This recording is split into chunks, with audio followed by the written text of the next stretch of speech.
आधी रात का समय था। उस भयानक जंगल में लाजो बुरी तरह से दौड़ रही थी।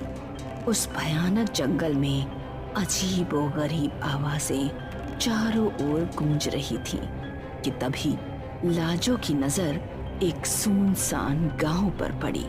लाजो दौड़ती हुई उस गांव की सीमा में प्रवेश कर गई। लाजो दौड़ती हुई एक घर की कुंडी खटखटाने लगी। दरवाजा खोलो, वो मुझे मार डालेगा, दरवाजा खोलो। तभी उस घर के मालिक ने दरवाजा खोल दिया। कौन हो तुम? मेरा नाम लाजो है।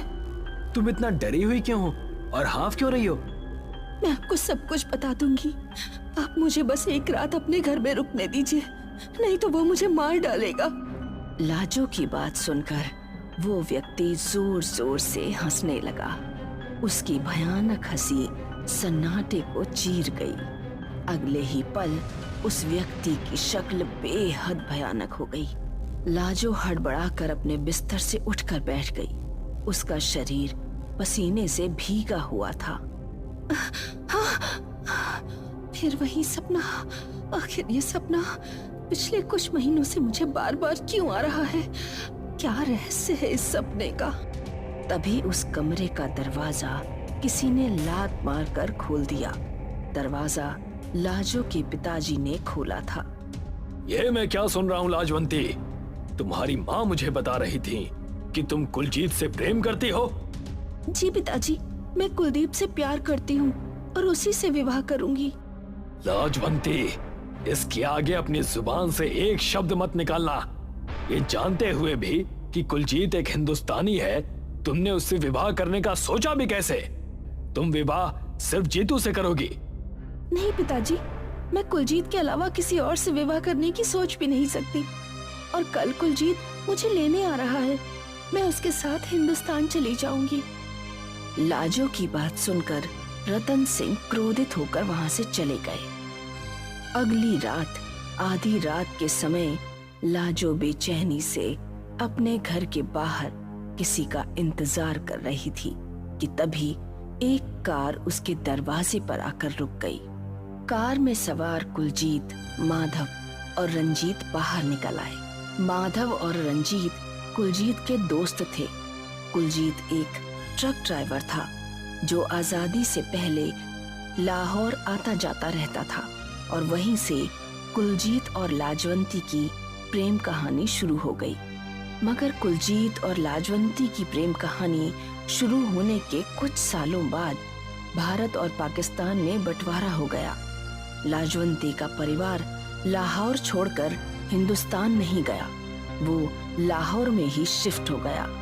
मगर कुलजीत के परिवार ने हिंदुस्तान में रहना पसंद किया। बंटवारे के बाद भी कुलजीत लाजवंती से मिलने आता जाता रहता था। तुम आ गए कुलजीत, मैं तुम्हारे आने की कल से प्रतीक्षा कर रही हूँ। मैं तुम्हें यहाँ से ले जाने आया हूँ लाजो। तो फिर यहाँ से जल्दी चलो, इससे पहले कि मेरे पिताजी आ जाएं। लाजवंती सही कह रही है कुलजीत, बॉर्डर पार करते समय कुछ पाकिस्तानी सैनिकों की नजर हम पर पड़ गई है, वो हमें आसपास ही ढूंढ रहे होंगे। माधव सही कह रहा है कुलजीत, अब यहाँ से जल्दी निकलो। मैंने तुमसे इंडिया के बॉर्डर तक सुरक्षित छोड़ने का वादा किया था और वो मैं निभा कर रहूंगा। मैं तुम्हारा ये एहसान जिंदगी भर नहीं भूलूंगा। ये कैसी बातें कर रहे हो कुलजीत, हम दोनों बचपन के दोस्त हैं। चलो लाजो। कुलजीत ने लाजो का हाथ पकड़ा ही था, कुछ ही पलों में पुलिस के सायरन की आवाज से वो इलाका गूंज उठा। अचानक मौसम में परिवर्तन कैसे हो सकता है? ये हमारे लिए शुभ संकेत नहीं है। और पुलिस को कैसे पता चल गया कुलजीत और मेरे बारे में? तभी उन सब के कानों में रतन सिंह की आवाज टकराई। तुम सब अभी और इसी वक्त यहाँ से चले जाओ, नहीं तो पुलिस तुम्हें पकड़कर पाकिस्तानी आर्मी के हवाले कर देगी। पिताजी, आप तो मेरे और कुलजीत के विवाह के खिलाफ थे।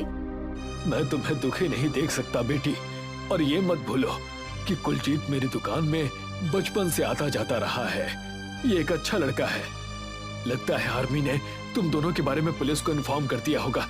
इससे पहले कि तुम सबको पुलिस यहाँ से पकड़कर आर्मी के हवाले कर दे, तुम सब पपीहा गांव रुक जाओ।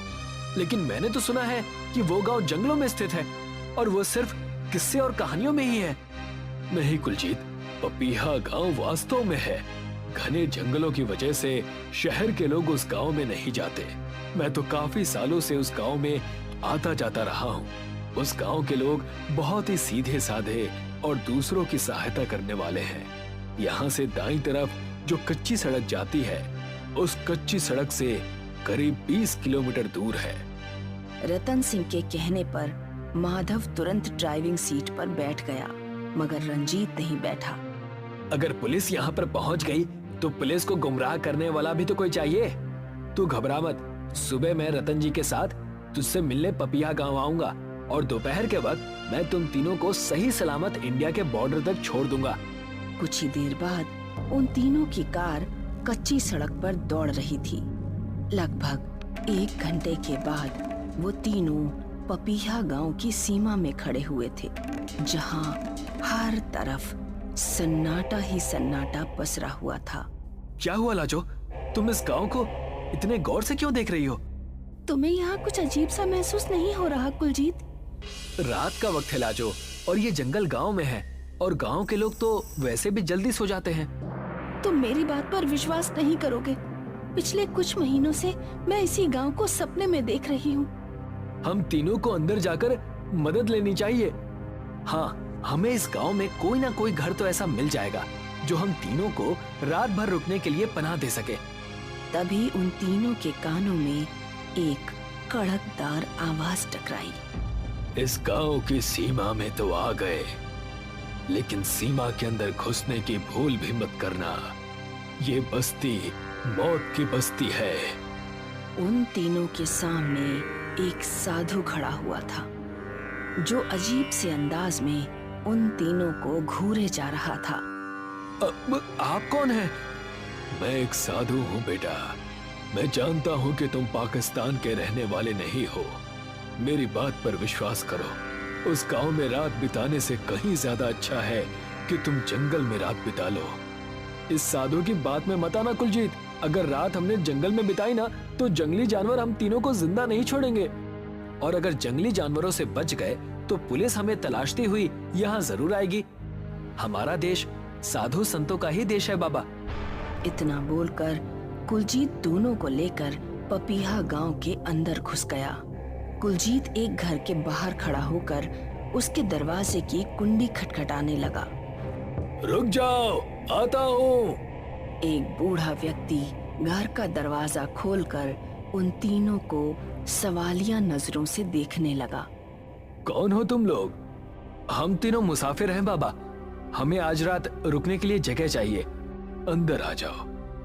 वो बूढ़ा उन तीनों को अंदर ले गया।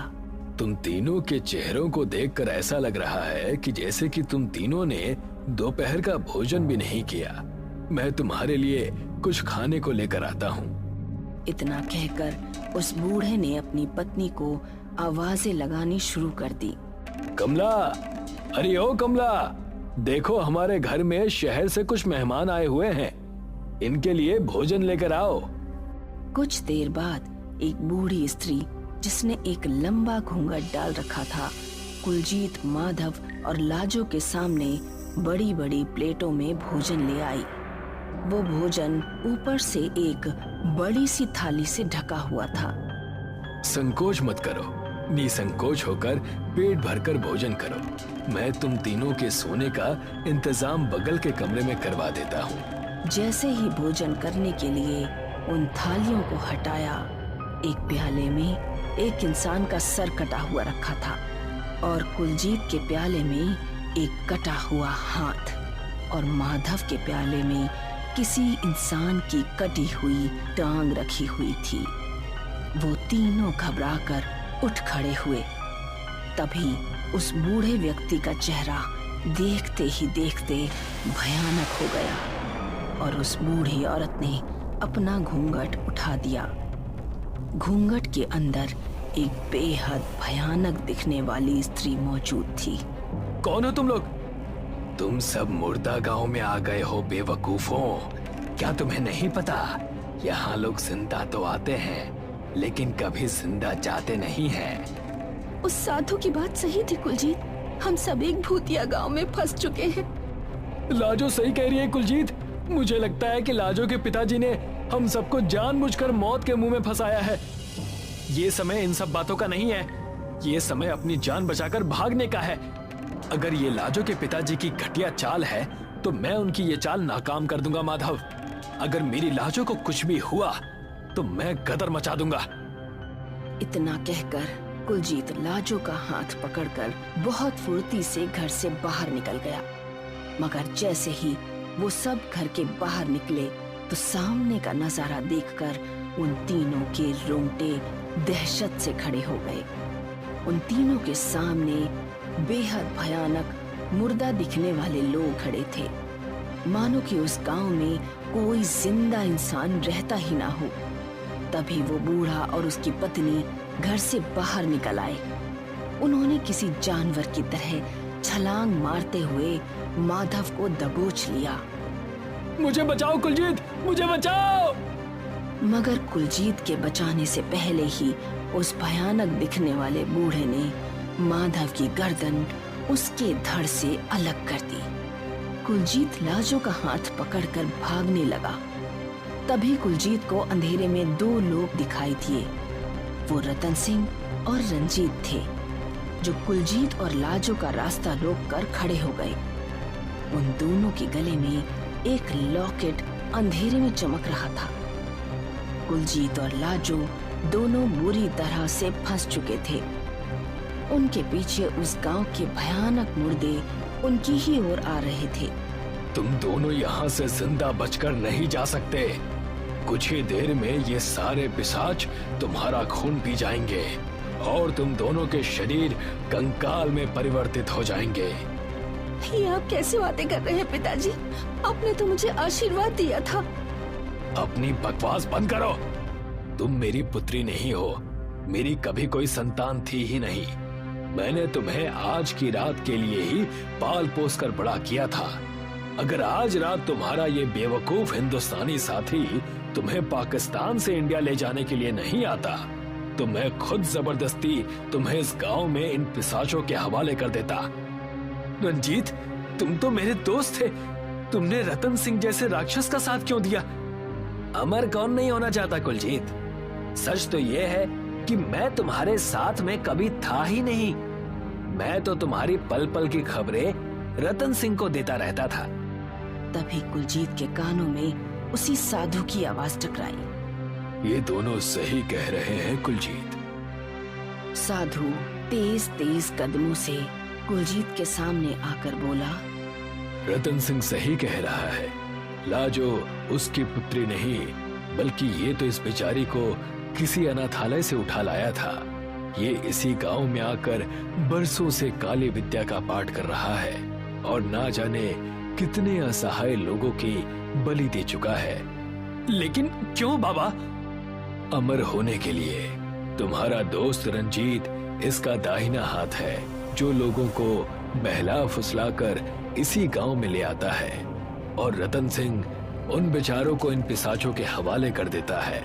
ये गांव इंसानों का नहीं है बेटा, बल्कि पिशाचों का है। रतन सिंह इन पिशाचों को इंसानों की बलि देकर अमर होना चाहता है, और इसकी आखिरी बलि इसकी खुद की पाली हुई संतान लाजो है। आज अमावस्या की रात है।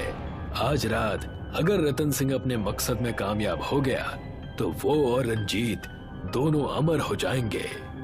वो साधु तेजी से कुलजीत के पास आकर उसके कानों में धीरे से बोला, जाओ, इन दोनों के गले में पड़ी हुई मंत्र रक्षा रहित लॉकेट तोड़कर उन पिशाचों के ऊपर फेंक दो और इस इलाके से निकल जाओ। याद रखना, किसी भी कीमत पर पलट कर मत देखना। इतना कहकर उस साधु ने अपने आप को उन पिशाचों के हवाले कर दिया, और देखते ही देखते उन पिशाचों ने उस साधु को कुछ ही क्षणों में कंकाल में परिवर्तित कर दिया। कुलजीत ने रतन सिंह और रंजीत को कुछ भी सोचने और समझने का मौका ही नहीं दिया। उसने बेहद फुर्ती से उन दोनों के गले में पड़े लॉकेट को उन पिशाचों के ऊपर फेंक दिया।